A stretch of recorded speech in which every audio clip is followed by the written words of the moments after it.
amiguitos, este es un nuevo video mío.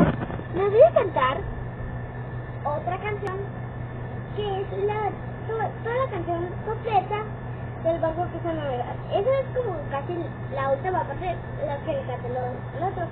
Y ahora le voy a contar toda la canción completa. Entonces, un barco, una vez.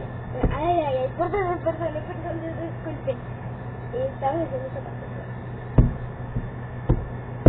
Entonces, un barco quiso navegar y estaba hablando con su familia y podían acompañar a ir a navegar.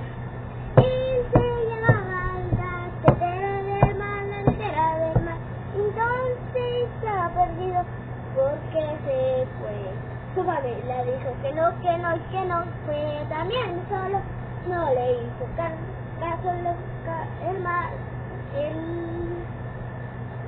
el barco y después se perdió. Se fue sin su permiso y también solo. Entonces hizo algo, salió sin su permiso de nadie. Entonces se fue más lejos. Entonces se perdió y ya estaba perdido. Tenía mucha hambre y después se dieron cuenta los demás y fueron a buscarlo. El barquito estaba perdido ahí donde estaba una palma. Entonces se fue un barco una vez quiso navegar y su nombre era la tetera del mar. El viento sopló y sopló, chico, no dejen de remar. Pronto él hallará y a su carita irá cara.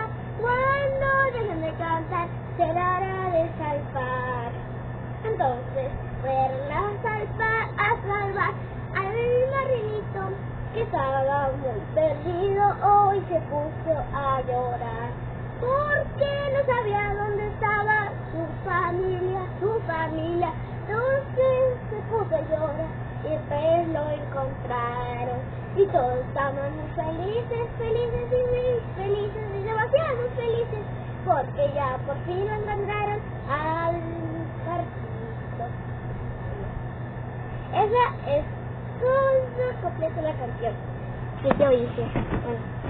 Bueno, y ya saben, si quieren que les cante o suba más videos, denle ese botón de like y suscríbanse.